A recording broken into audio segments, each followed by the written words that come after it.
Hi guys, welcome to Film Companion South. I am Vishal Menon, and in today's episode of Now Bingeing, I'm going to be talking about MX Player's Queen, directed by Gautham Menon and Prasath Murugesan. Watch out for mild spoilers. First things first, this is a series that you have to watch in the original Tamil English format it was meant to be watched in. It's a show that understands the web format and the availability of subtitles, so it never bothers to force the characters to speak in a particular language just because that's what the audience want. So apart from Tamil and English, we also see characters occasionally switch to Telugu and Hindi because that's the language the characters would speak in that particular situation. Like the Unakena Veno Sollu song in Gautham Menon's Yanne Arindal, we see even this show divide itself into different time periods, divided into terms like Shakthi when she was 19, Shakthi when she was 13, Shakthi when she was 26, and Shakthi when she was 35. In general, you can assume that the show can be divided into three parts played by three different actors. Anika, who plays the youngest Shakthi, Anjana Jayaprakash, who plays the 20s Shakthi, and Ramya Krishnan, who plays the 30s and later years of Shakthi. Given how our shows and films struggle to get permission to use real names and titles, we get Shakthi Sheshadri replacing J. Jayalalitha. We get GMR replacing MGR. We get St. Louis Park replacing Church Park. We get Queen Victoria College replacing Stella Maris College. And Cho Ramasamy being replaced by Maya Sir. Queen is also an ambitious biopic because what it's trying to do is not just bring J. Jayalalitha's Wikipedia page alive, filming one major event after another. It takes the form of an interview based on the famous one done by Simi Garewal in the 90s to get Shakthi to reflect on her life and the incidents that make her who she is today. Each time a question is asked, we see Shakthi pondering for a moment before she answers it as we cut to a corresponding incident that becomes the answer. When the interviewer asks Shakthi if she believes in God, she says she does, and how that's remained a constant in her life. She says, "But I am not sure if God has rewarded me for my faith. Or has she?" This is the basic premise on which the show is based on. Because instead of deifying an actor politician many people consider a god, the effort of the show is to make her as human as it can be. To the point where we see her life as a series of heartbreaks which often outweigh the triumphs.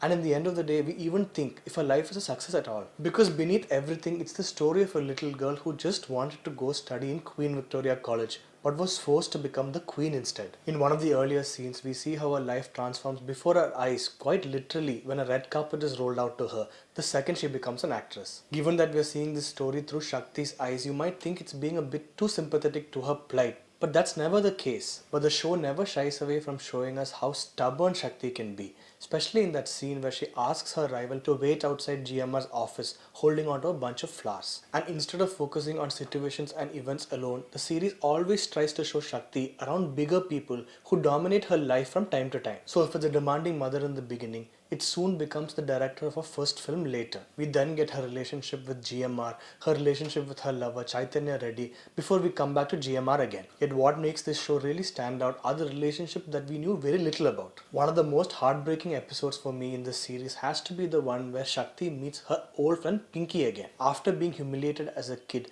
Shakthi feels she's finally had a revenge when she goes on to buy Pinky's old mansion, the same place she was once kicked out of. But when Shakthi tells Pinky about this, trying to show her her place, Pinky remains indifferent and almost happier having chosen domesticity over her career. Even the relationship Shakthi shares with her driver Syed, with its own share of ups and downs, show you the actual depth we can get to in a long format like this. We see the same depth and complexity even in her relationship with her mother. At first, the mother is just seen as the villain, choosing to turn her back on her daughter even when she's getting ready to do her first shot in front of the camera. But as we go along, we realize that the show never forgets to treat the mother character with dignity, to the point where we see Shakthi naming a little girl Ranganayaki after her mother, signifying the acceptance she's finally given her. We even see how history has a way of repeating itself, especially in different phases of her career. At first, we see how her relationship with the director Sridhar affecting the people around him.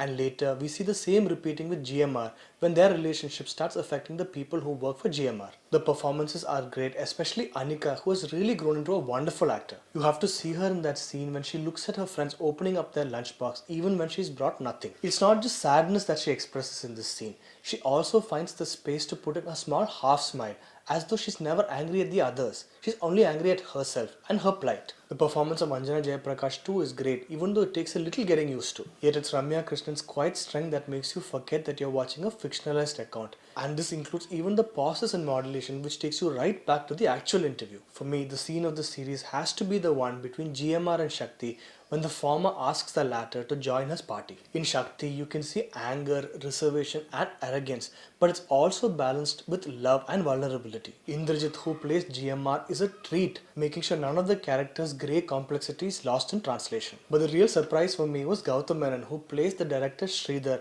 and he also runs away with some of the show's best lines. He also gives us some clever self-referencing when he looks towards the camera and he says, "Production pandrathu Talaveli dhaan.